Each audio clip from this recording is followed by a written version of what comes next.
Hi, I'm Darla Belcuore, and I'm going to be your child's kindergarten teacher this year.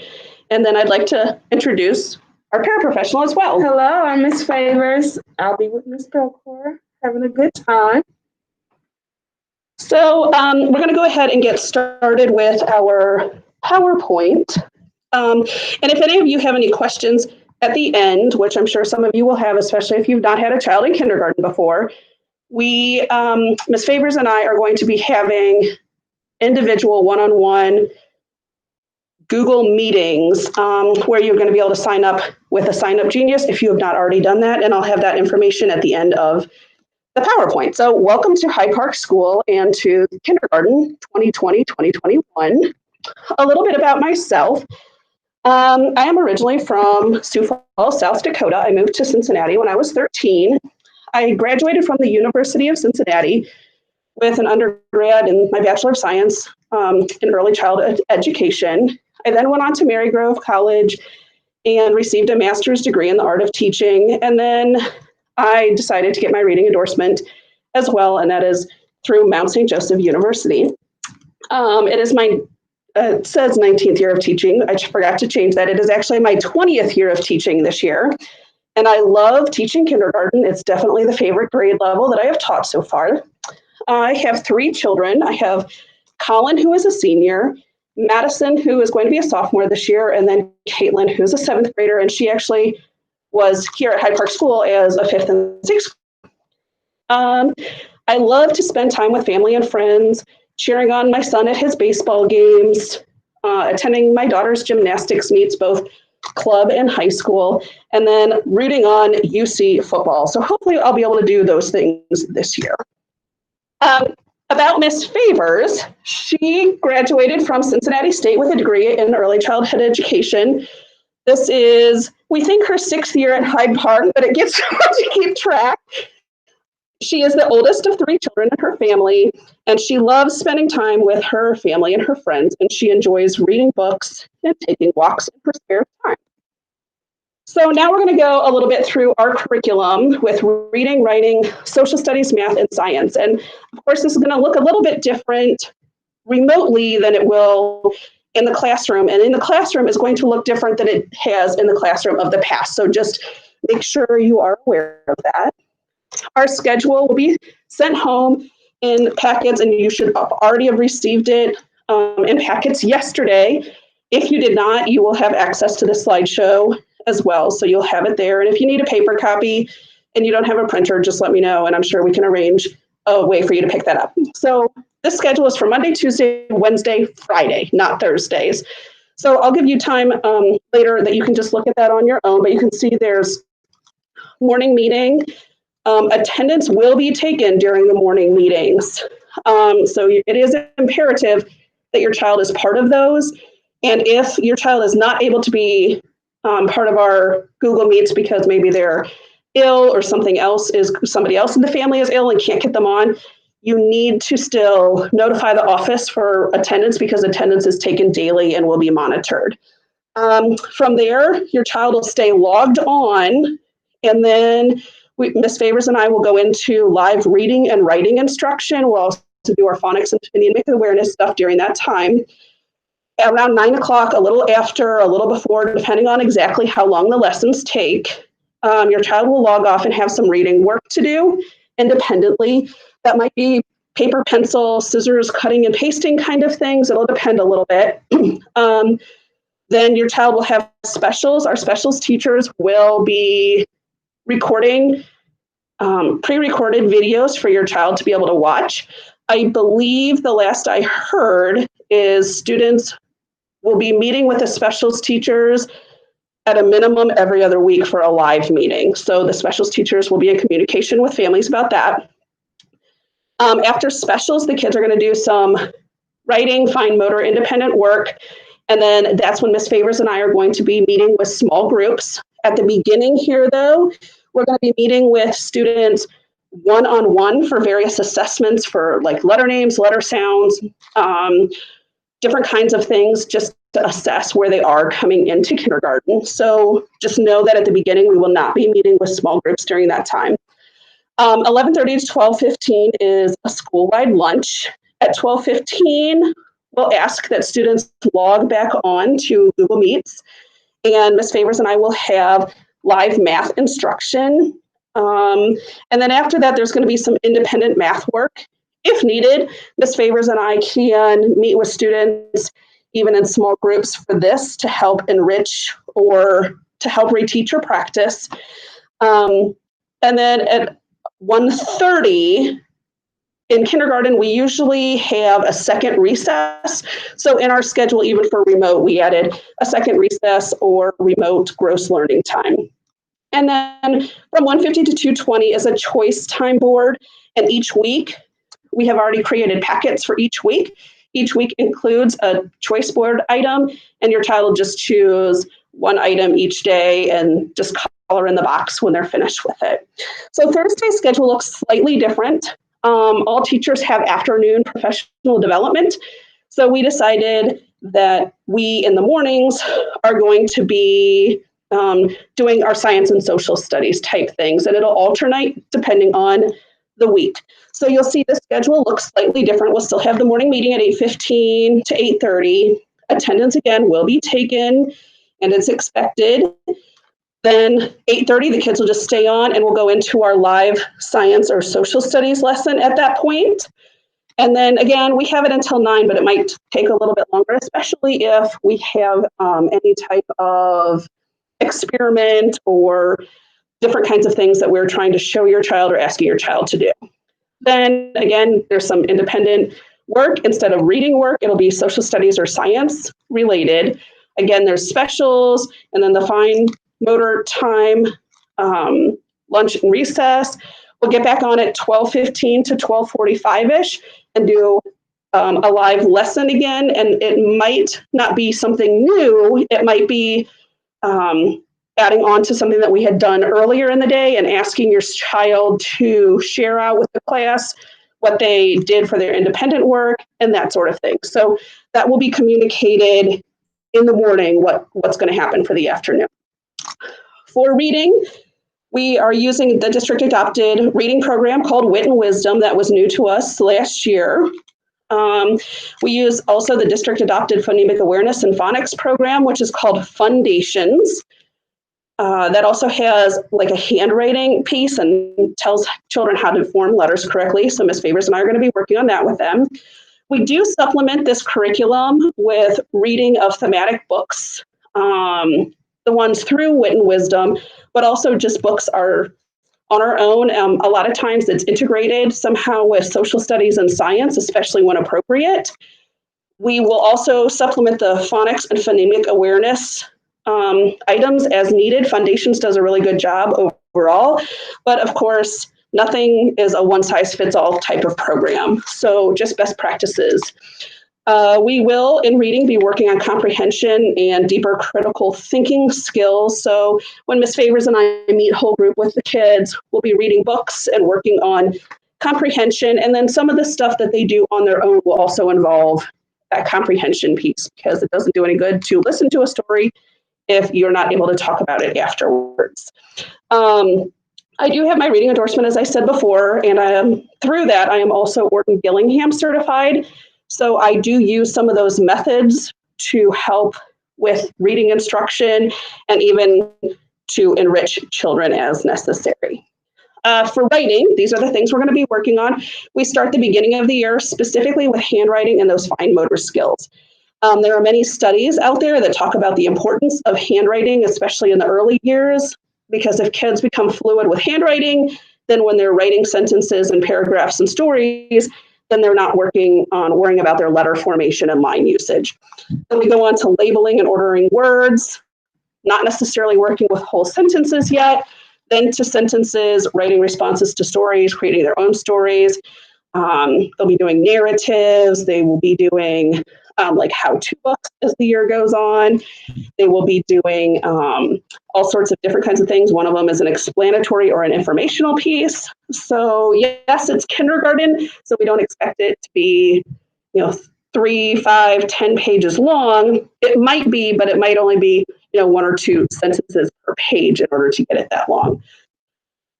We use the Writer's Workshop format. And our school has adopted the Writers Workshop curriculum that Lucy Calkins has developed.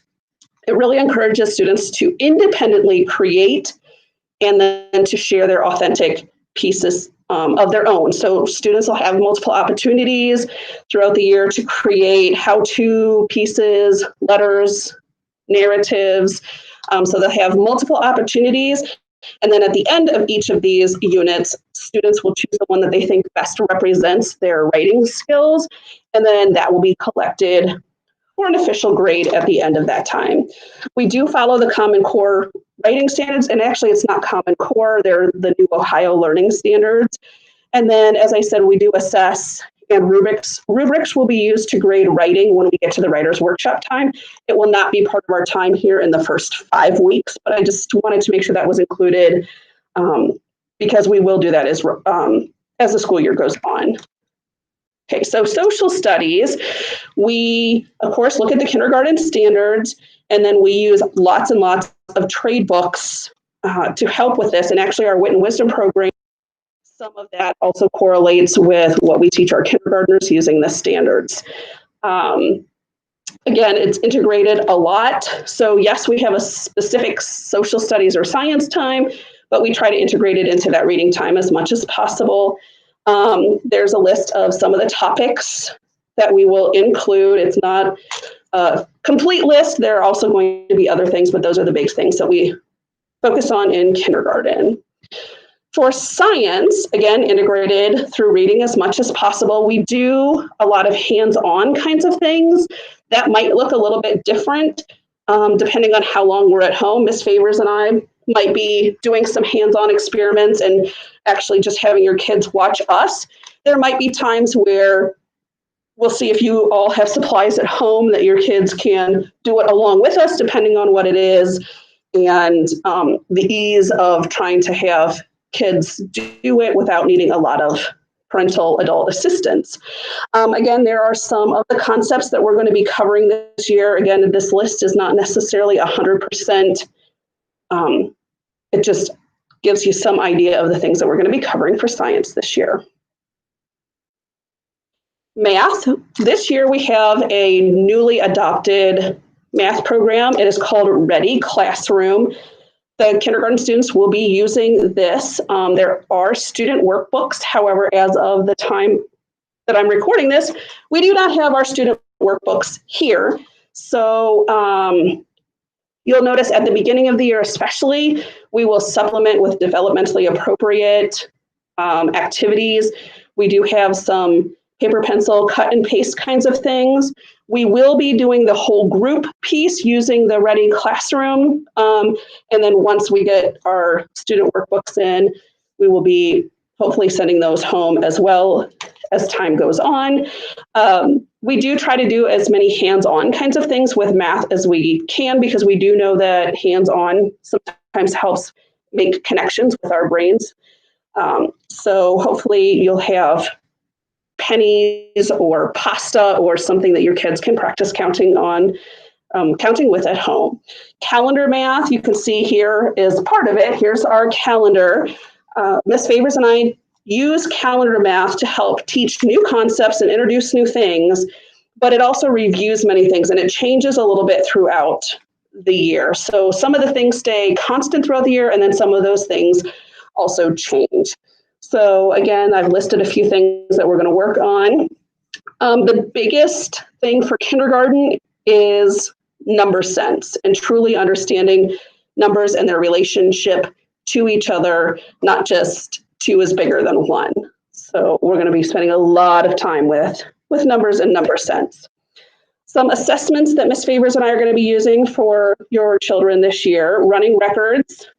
That is when we have children read a book. We listen to the children read a book and we listen for accuracy of words being read.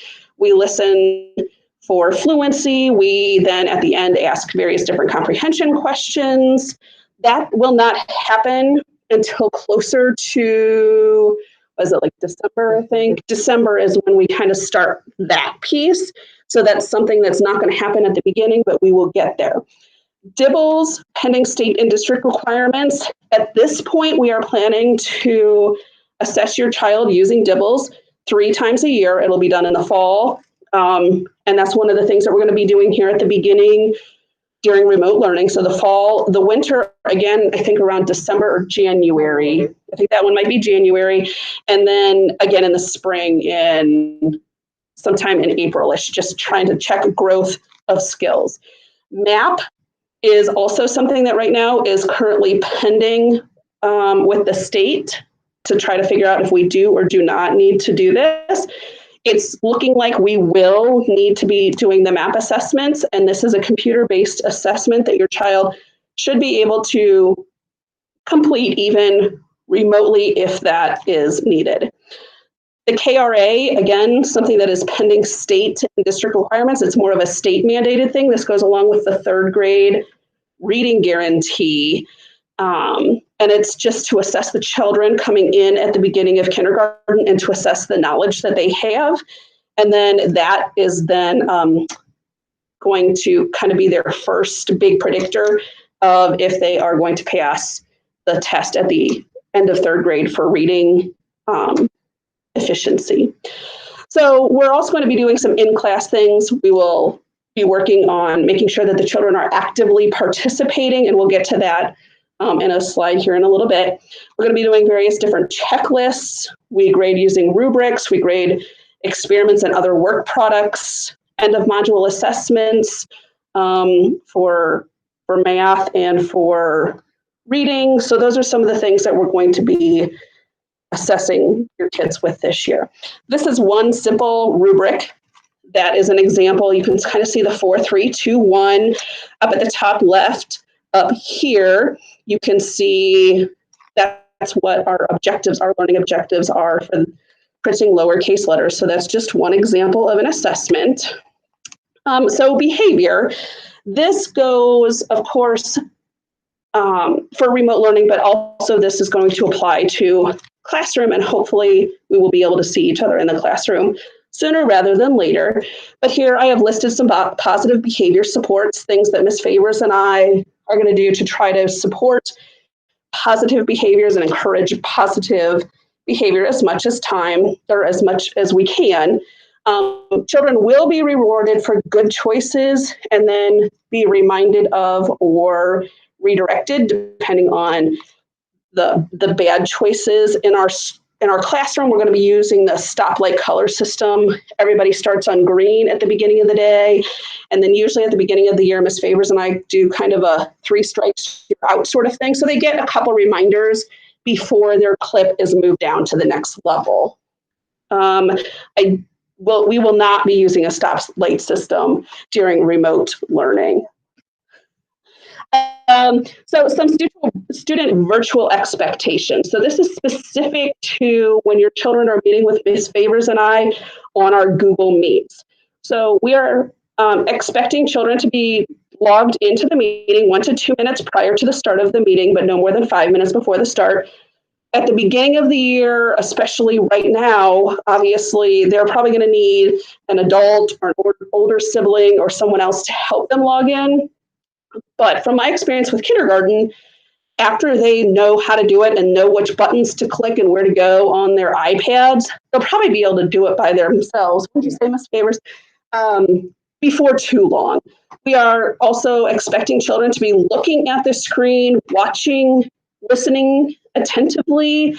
We expect them to be sitting up, not just slouching down or laying down on a couch or on their bed or something.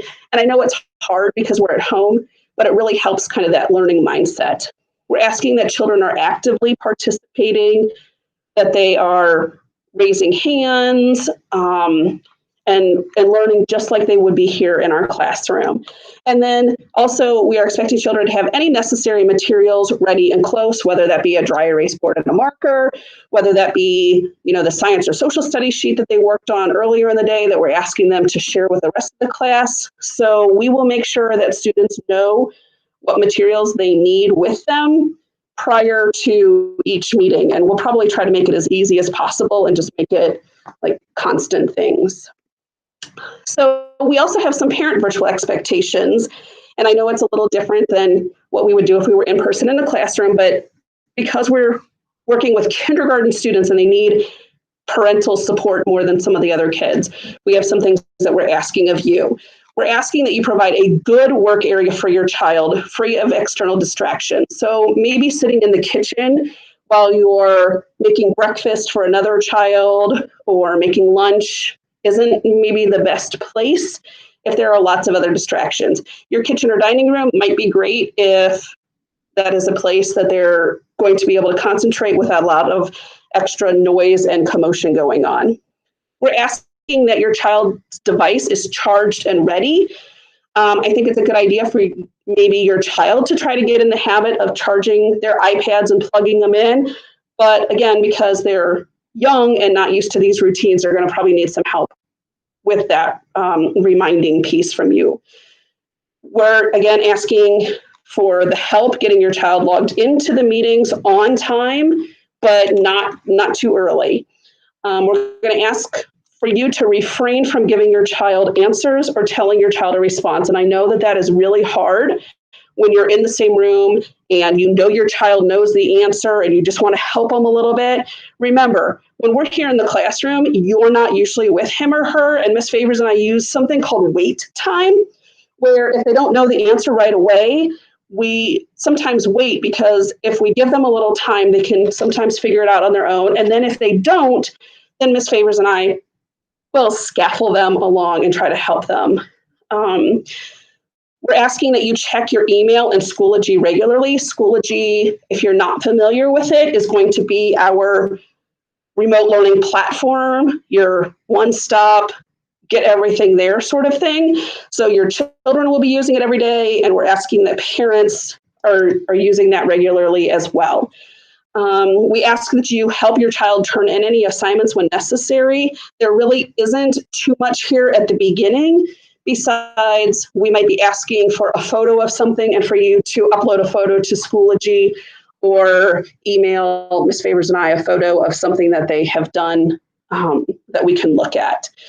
And then lastly, if your child is struggling to complete work independently, I'm talking about the paper, pencil, scissors, glue kind of thing, and you're really needing to sit next to them, maybe not just read directions or help them with a picture or help them here or there, but if they're really struggling to complete work independently, since Ms. Favors and I are not sitting next to them or seeing them in the classroom, we ask that you contact us and let us know that, because we will be working with small groups, as I said earlier, and independently, and we can focus on those things that children are struggling with if needed and when needed. So we're going to need your help with that, because children don't always know if they don't know something.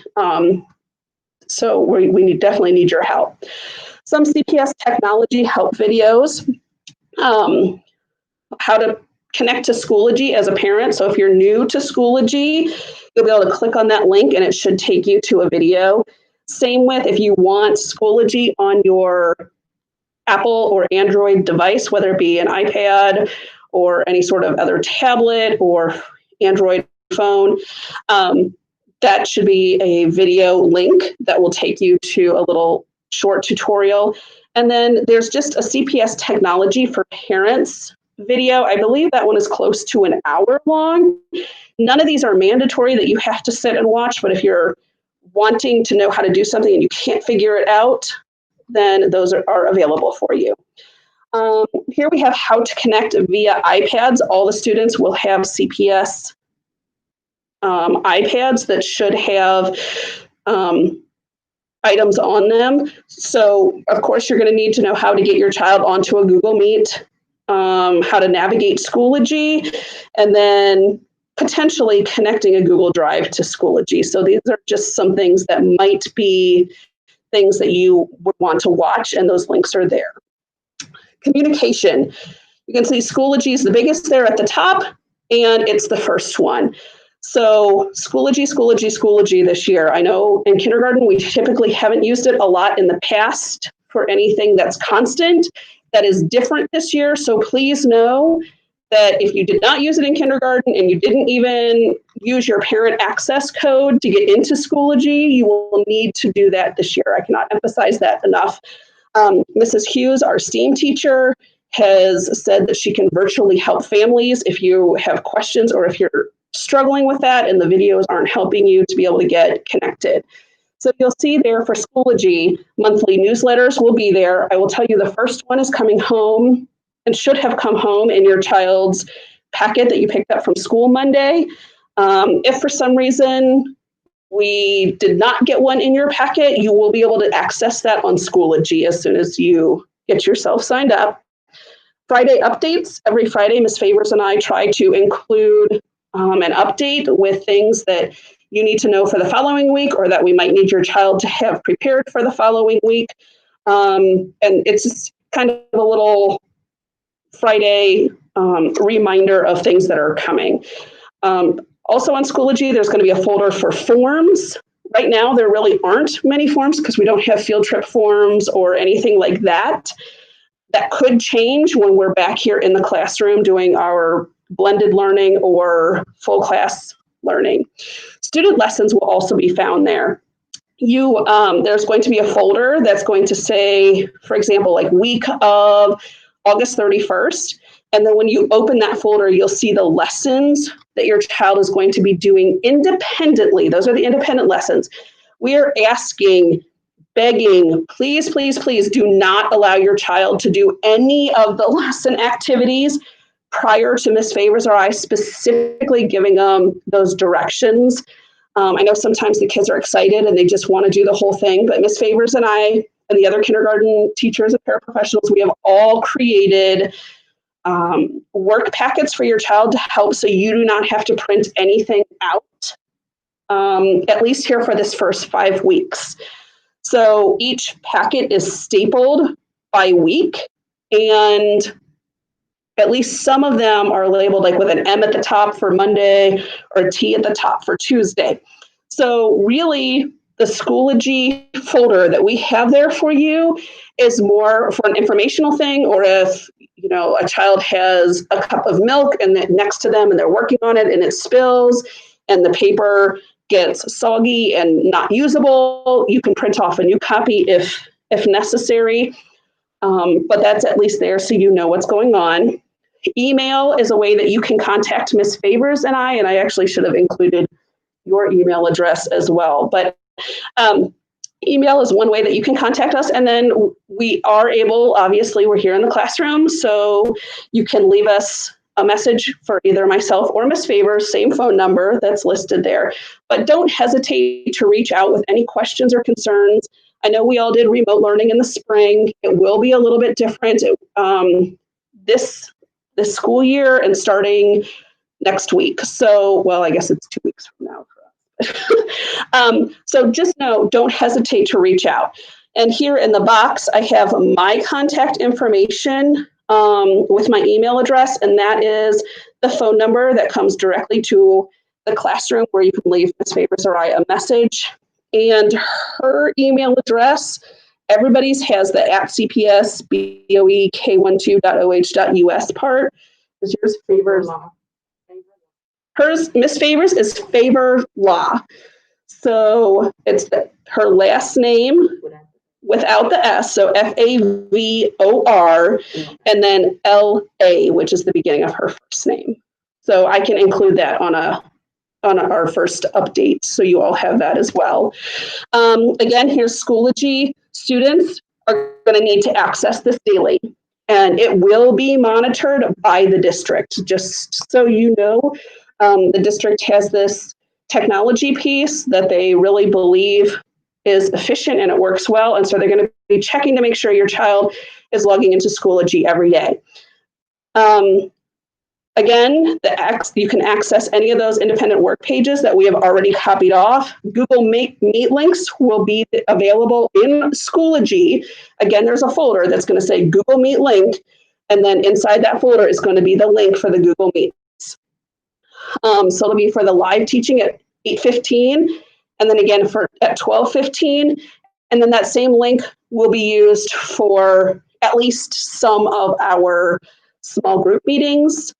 Again, during the Google Meets, attendance will be taken and attendance is expected during these Google Meets. And I know sometimes that might be a challenge. Like I said, hopefully, as you are logging your child on to join meetings and things at the beginning, you're helping them learn how to do it, and maybe you're actually having them doing it and tell them what to click on, because I know I am better if I'm doing it, if somebody kind of tells me. It helps me remember.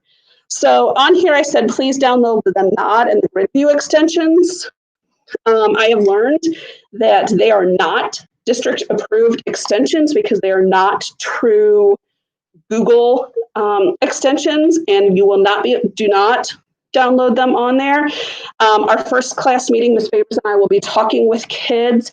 Instead, what we're going to do, instead of having them raise their hands because their hand kind of blends in sometimes, what we're going to have them do is create a paper hand by tracing their hands and then decorating it, and then putting it on a pencil or a popsicle stick or something that they can then hold in front of the computer screen. And that way, Ms. Favors and I can easily see during our meetings who has a hand raised, because we're going to ask that children remain muted until they're called on. We learned that that was very helpful in the spring if we did that.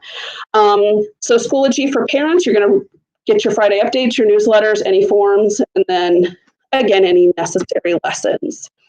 Power School is also a district thing. It is a little different than Schoology. Login information for Power School is going to be given in your child's pickup on the 24th. And if for some reason you don't have that information or it's not working, you can contact the main office and Dan should be able to help you with that. This is our student information system. So this is actually where the student attendance goes. It's where the report cards are, grades go into. So we really, really, really need you to make sure that your contact information is up to date. So if you move or get a new phone number, or an emergency contact is no longer an emergency contact, or you want to change that contact for whatever reason, please, we ask you to make sure that is constantly up to date. On Power School, you can find the following for your child: the academic data, attendance data. Of course, your child is just coming into kindergarten, but as they go on, that graduation progress, and then potential behavior data if there are any behavior concerns as time goes on for your child throughout their entire school career here at CPS. Here's some other information. Absences, there are excused absences and unexcused absences. You can email Miss Peggy there. And then I think there is also now something else that's new that we just learned about, that you can log into, and it'll directly take the child's attendance if your child's going to be out ill or for a different reason. Excused absences are for illnesses or family illness, that sort of thing. An unexcused absence is if you're taking your child out of school to do a family vacation somewhere. So that's an example of an unexcused absence. If your child has unexcused absence, they will not be able to make up the work for a grade. Illnesses, obviously this year's a little bit different. Usually we have like a 24-hour fever-free sort of thing, but all of that is different because of COVID-19. So you'll need to follow district COVID and illness policy. Ms. Favors and I have 48 hours to respond to emails or phone calls. It usually does not take 48 hours. Most of the time you'll have a response within a couple hours, but I've had the experience in the past where a parent has emailed me at 9 o'clock at night wanting to have a in-teacher or an in-person conference the next morning at 7. I cannot guarantee that that can happen depending on what's going on. Obviously, conferences right now are going to be virtual, but even a virtual conference, I can't guarantee that if I get an email at 9 p.m.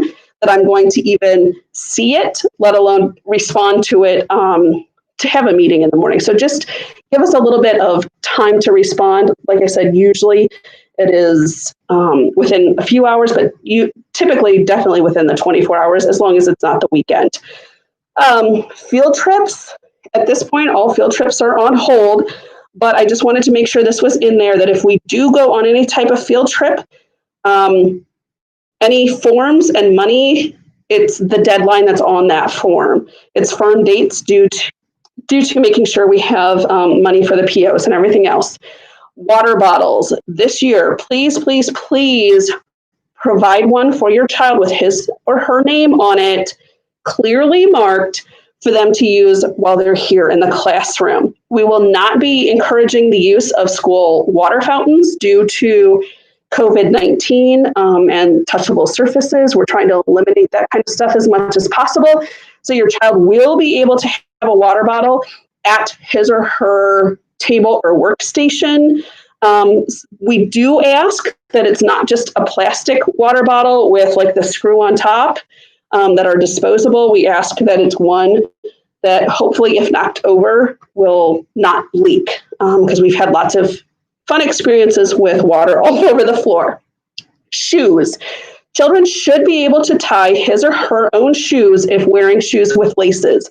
We usually ask this, but we are especially asking this during COVID-19 stuff, because we are not supposed to be, even while we're here in the classroom with your children, we are not supposed to be within that 6 foot range without a physical barrier. So please, please, please, if your child cannot tie his or her own shoes with laces, please send them in a different type of safe shoe. Dismissal and arrival will both be staggered for in-person start. So more information will be coming on that as we get closer to hopefully our in-person blended learning. Social media and photos. We ask that you do not post any photo on any type of social media if it has another child in it. There are children who have families that do not want their children posted on social media, even without a name. And we want to make sure we are respecting those families and their wishes. So if we're in school, or even if you take a picture of a Google Meet, please do not post anything unless it's just your child. Grades for kindergarten are ESPU. E stands for excellent, S is satisfactory, P is progressing with help, and U is unsatisfactory. The excellent is typically a child who's working above kindergarten grade level expectations. Satisfactory means they are meeting the kindergarten grade level expectations. Progressing with help means that your child is making progress, but needs some help from Ms. Favors and I in order to be successful. And then U is the unsatisfactory, that even with help and extra support from Ms. Favors and I, your child is still really struggling to understand whatever concepts or standards. Birthdays this year is a little bit different than sometimes of the past. During remote learning, we're going to say that a parent can read a teacher-approved book to our virtual class on the birthday of the child, or if your child has a birthday on the weekend, you can contact us and we can go around that and choose a different day. If you want to read a book, please let Ms. Favors and I know that ahead of time. Don't log into the Google meeting this morning and say, oh, I have the Wortville Wizard that I want to read to the class today, because we'll already have something planned. So just let us know that a few days in advance so we can make sure that we adjust our plans. For in-person learning, a child can bring in a favorite book for the teacher to read. Sometimes in the past, we've had children sign the books. We are not doing that this year, but we're going to still allow your child to bring in a favorite book that the teacher can read and then send back home. Again, we're asking with these books that you keep in mind that we're reading them to kindergartners, so they need to be age level and school appropriate. And we're asking that it's not, a chapter book or something that is going to take an extreme amount of time to read. So now we're at the questions part. If you have any questions, there are going to be virtual meetings that Ms. Favors and I are having with families. There is a Sign Up Genius that should have already gone out by the time you view this video. If it has not for some reason, please email myself at the belcod@cps, or you can email Ms. Favors as well to let her know, because we want to make sure that you're able to sign up for a Sign Up Genius time slot. They're about 15-minute time slots is what we're doing, and it's going to be time where you can ask us any questions about the remote learning or just kindergarten in general. If you have any concerns or just anything you want to share with us during that time, we would love for all of you a meeting with us. And Ms. Favors and I want to thank you for your time, and we are looking forward to having an awesome school year, whether that ends up being more remote than blended, or whether it's just this short remote time and then blended. But we're confident and excited that it's going to be a great year nonetheless. So thank you.